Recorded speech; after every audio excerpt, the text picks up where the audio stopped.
Twongeye kubasuhuza amahoro y'Imana n'ubuntu bwa Mwuka Wera nibikomeze biganze. Imana amahoro nikomeze kubagirira neza mu izina rya Yesu Kristo. Uyu ni wa mwanya hano kuri Joshua TV Rwanda, ni umwanya Imana idushize ijambo ku mutima kugira ngo turisangire kandi twumve icyo Imana ivugana natwe. Yeba niba waramaze gukora subscribe kandi niba utarayikora naho mu nyuguti zitukura uhakanda uhanditse subscribe cyangwa se sabone kugira ngo igihe cyose dushizeho ibiganiro bijye bikugeraho. Ikindi kandi ujye ukora like, share ndetse na comment. Imana y'amahoro ikomeze kukugirira neza mu izina rya Yesu Kristo. Tugiye kuganira ku ijambo ry'Imana. Ijambo ry'Imana riri mu gitabo cya Esteri, bice byaho ni 9. Turahera ku murongo waho wa mbere tugeze ku murongo waho wa 4. Igitabo cya Esteri bice byaho ni 9, turahera ku murongo waho wa mbere tugeze ku murongo waho wa 4. Reka dusome mu izina rya Yesu. Umutwe waho amagambo aravuga ngo abayuda bica abanzi babo. Umunsi wa 13 w'ukwezi kwa 12 witwa Adari, itegeko n'iteka by'umwami byendaga gusohozwa. Niwo munsi abanzi b'abayuda bibwiraga ko bagiye kubagiraho ububasha, ariko birahinduka. Abayuda baba ari bo bagira ububasha ku banzi babo. Nuko abayuda bateranira mu midugudu yabo mu bihugu by'umwami Ahasuwerusi byose ngo bafate abashakaga kubagirira nabi. Nta muntu wabashaga kubabuza kuko amahanga yose yari yabatinye. Maze abatware b'ibihugu byose n'ibisonga by'umwami n'abatware b'intebe n'abakoraga imirimo y'umwami batabara abayuda, kuko Morodekayi yari ateye ubwoba. Morodekayi wo yari akomeye mu rugo rw'umwami, yamamara mu bihugu byose kandi yajyaga arushaho gukomera. Twakire neza ijambo ry'Imana. Aya makuru Imana idushize ku mutima ni amakuru y'amateka y'abayuda. Bibiliya itubwiye munsi cyangwa se igihe kimwe ngo umwami yigeze kugira igihugu bita Ahasuwerusi, yayoboye igihugu ngo ariko icyo gihugu kikaba kirimo ibihugu cyangwa se cyari kigizwe n'intara 120. Ibi bihugu byose byari byariswe intara ngo byari biyobowe n'umwami Ahasuwerusi. Ni ukuvuga ngo mu gihe cya Ahasuwerusi ni nk'uko twavuga ngo u Rwanda, Tanzania, Kenya, Burundi ndetse n'ibindi bihugu bya Afurika byose. Ibihugu bigize Afurika byose hamwe ni ibihugu 58. Ugafata ibyo bihugu byose bya Afurika ntubyita ibihugu ahubwo ukabyita intara. Mu gihe cya Ahasuwerusi rero n'ibi bihugu bya Afurika byose byitwaga intara. Ariko ni ukuvuga ngo ntabwo yari ayoboye nka Afurika yose gusa, kuko ngo yari ayoboye ibihugu 120. Nabo ndagira ngo byumve, niba Afurika iyobowe ifite ibihugu 58, Ahasuwerusi ni ukuvuga ngo yari ayoboye Afurika nk'inshuro zirenze 2 ndetse n'ibindi bihugu bike. Imana rero yari yaramuhaye iterambere, yari yaramuhaye kuzamuka. Hanyuma ngo amaze kuzamuka ngo amahanga yose ngo aramuyoboka kandi aramutinya. Ngo muri uko kumutinya Bibiliya itubwiye yuko ngo haza kubaho ikintu kimwe. Ngo haza kubaho ngo byari igihugu cyari kigizwe n'amahanga atandukanye. Ni ukuvuga ngo nuko ibihugu byari bitandukanye, byumvikane ko n'amoko yari arimo yari atandukanye. Muri ayo moko yari agize ibyo bihugu ngo hari harimo n'ubwoko bw'abayuda. Ngo igitondo kimwe ngo Satani asabira abayuda muri ayo mahanga yose. Ngo abo bantu bose ngo baravuga ngo bajya baragambana ngo bayobowe n'umugabo witwaga Hamani. Uyu mugabo ngo yari akomeye imbere y'umwami, ngo kuko umwami yaramwubahaga, yari yaramutishize hejuru. Icyo Hamani yavugaga ibwami cyaragendwaga, cyarakorwaga. Ahasuwerusi ikintu cyose yajyaga gukora yabandaga akabaza Hamani, amubaza ngo niki twakora. Hamani agasubiza. Ariko ngo muri urugo rw'umwami ngo ku irembo hari undi mugabo bitaga Morodekayi. Uyu mugabo Morodekayi ngo yari umuyuda, yabaga muri iki gihugu cy'i Babuloni, yabaga muri ubu bwami bwa Ahasuwerusi, ariko Morodekayi yari umuyuda. Ngo nuko Satani ashaka gusabira abayuda ngo anyuriye muri Hamani. Ngo umugabo witwa Hamani ngo arebye abayuda aravuga ngo ntabwo nkibashaka, ntabwo ngishaka kubabona. Ariko se mu bihugu byose byari bigize ubu bwami bwa Ahasuwerusi, abayuda nibo bari bafite ikibazo, mbese bari batwaye icy'ubwami. ntaco, ahubwo nuko abayuda bari baravuzweho n'Imana kandi bajya bagendana amasezerano.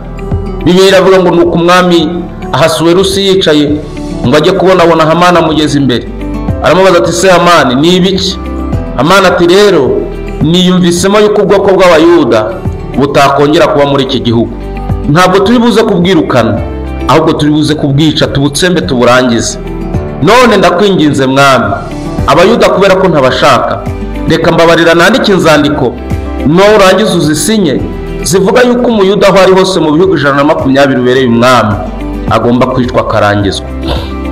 Ngo umwami arabyemera, ngo ntiyabitekerezaho, arangira avuga ngo abayuda bagomba kwicwa bakarangizwa, bagatsembwa, bakicwa, bakarangizwa.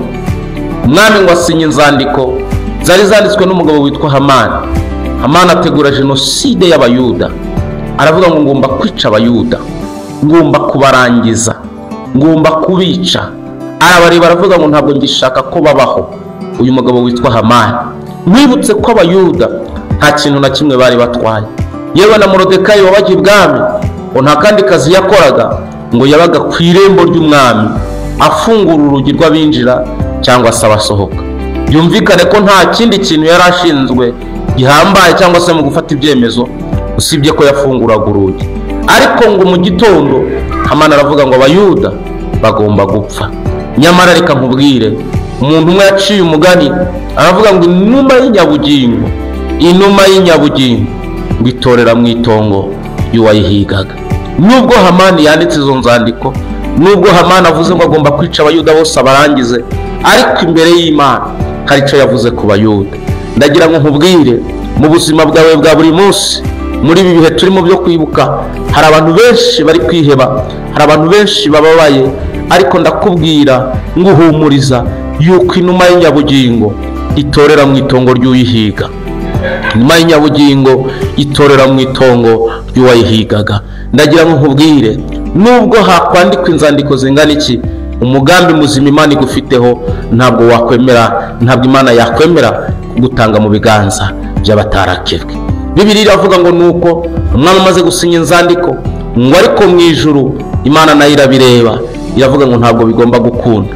Barandika, bamaze kwandika inzandiko bazikwiza mu mahanga yose, ngo zivuga ngo mwumve, niba uturanye n'umuyuda ubu nta kindi kintu tugiye guhangana nacyo. Izi nzandiko tubandikiye ni itangazo ry'impuruza tubatangarije twebwe, tubabwira yuko nta wundi mwanzi dufite, yuko umwanzi wacu ari umuyuda. Umuyuda se yakoze iki? Ntacyo yari yakoze, nuko ari umutima mubi gusa wa Hamani n'abanyamahanga. Ndagira ngo nkubwire inshuti yanjye, ntugakurwe umutima na Hamani. Hamani nta bumuntu afite. Hamani arabyuka akavuga ngo ashaka kumena amaraso. Hamani ugambirira kwica umuntu nta kintu na kimwe amutwaye, ariko Imana yo mu ijuru yo uwo bagambiriye kwica ikamureba ikavuga ngo nubwo Hamani yakoze inama, ariko ntabwo imigambi izasohora, nta nubwo izahama. Ndagira ngo nkubwire ngo imigambi y'abadayimoni bari baguhagurukiye, imigambi ya Hamani wari ukwirukansa inyuma, imigambi y'umwijima yari kwatatse, ntabwo imigambi yabo izahama, nta nubwo izasohora.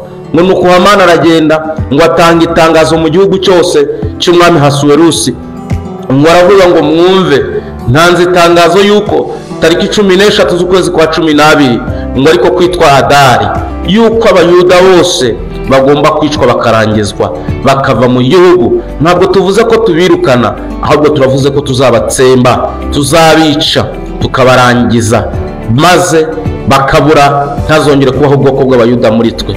Ngo iyo nama barayinoza, ngo bazijyana inzandiko mu bindi bihugu, ngo nabyo baranoza, baravuga ngo ni karibu, natwe turahari, tuzabafasha. Ngo ariko Imana yitagireba nk'abantu, iravuga ngo ntabwo abangaba ari abo kwicwa, ntabwo abangaba ari abo gusuzugurwa, ntabwo abangaba ari abo kugambanirwa, ntabwo abangaba ari abo gutsembwa. Imana ikomeza kubarinda, Imana ikomeza kubahagararaho, Imana ikomeza kubarwanirira. Nongere nkubwire ngo inuma y'inyabugingo itorera mu itongo ry'uwayihigaga. ngo nuko abayuda ngo mu gihe cyose bari kwitegura, urumva bari baraguze ibikoresho byo kwica abayuda, abantu bose abanyamahanga bari baraguze imipanga, bamwe bari baraguze n'ibindi bikoresho byo kwicisha, nk'uko bari barabishishikarijwe yuko tariki 13 z'ukwezi kwa 12 ngo ariko kwitwa Adari ko abayuda bagomba kwicwa. Ariko Imana ntabwo igiye uri kwibigenza.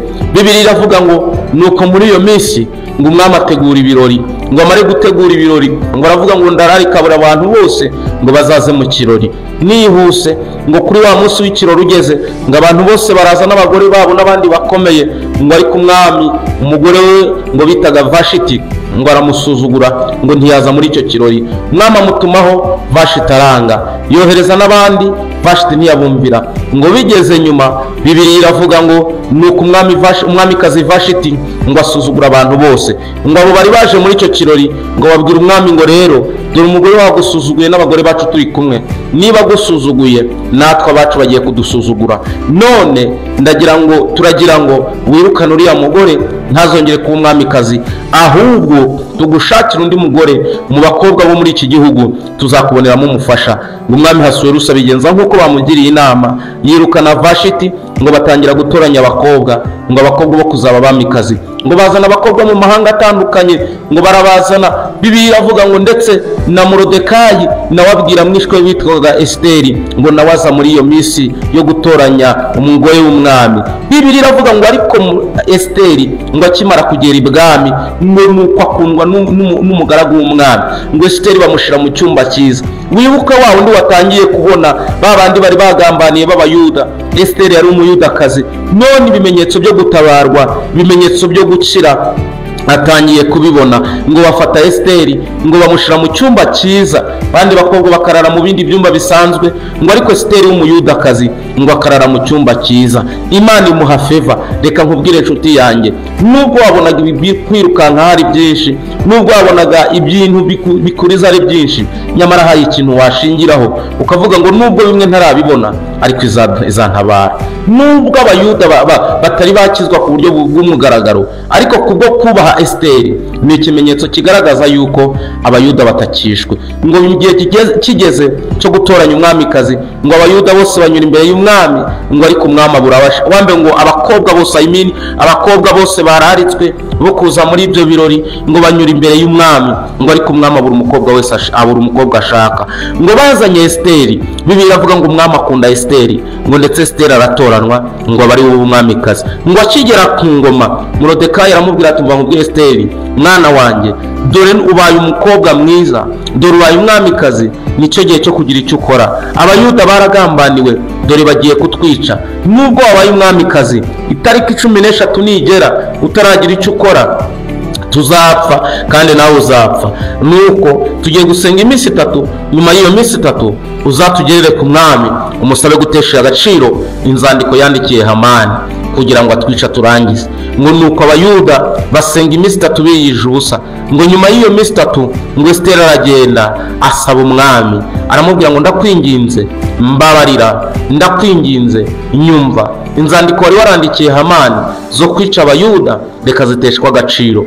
Ngo uwo munsi Imana ikorera muri iryo jwi rya Esiteri, inzandiko zari zo gutsemba abayuda bakabarangiza ziteshwa agaciro. Ndagira ngo nkubwire, hari ibyo Imana itesheje agaciro, hari ibyo Imana ikuyeho. Abagombaga kwitwa tariki 13 z'ukwezi kwa 12 ngo mu kwezi bita Adari, niko ijambo ry'Imana ryatubwiye, ntibaba bagipfuye, ngo ahubwo barakomera. Ngo ndetse mu Bibiliya yatubwiye ngo muri uko gukomera ngo banagira ububasha kuri babandi bari bagambiriye kubatsemba, babagiraho ububasha. Abayuda bari bo bagira ububasha ku banzi babo, abanzi babo bari kubarwanya ngo babice. None birahindutse, Imana nitanze itegeko yuko abayuda bari bo bagira imbaraga. Reka nkubwire, akira imbaraga z'Imana, akira gukomera kw'Imana. Byari bizi ko bigiye kukurangiza, Imana itanze itegeko ngo niwe ugiye kubigiramo ububasha. Reka dusenge Imana. Mu izina ryawe rikomeye Mana, urakoze ko ibyari bigambaniye ubuzima bwacu twongeye natwe tukabigiraho ububasha kubera kuduhaye agaciro. Girira neza buri muntu wese, girira neza uyu wari utukurikiye, girira neza uyu wari ukumvira ijambo, kandi mu izina ryawe rikomeye ntabwo tuzi agasuzuguro k'abanyamahanga uburyo kari kangana, ariko duhaye ijambo ryawe riravuga ngo nuko amahanga yose ngo ashigikira abayuda ngo kuko babonaga Moridekayi ngo arimo agenda yamamara kandi arimo atera imbere. Reka mwami nyakubahwa ngucire bugufi, natwe udukurire ibyaturwanyaga byose, uhereye nonaha udukomereze amaboko, udukomereze imitima, maze mwami nyakubahwa ubwiza bwe bukomeze buganze, ngakomeze ushirwe hejuru muri byose.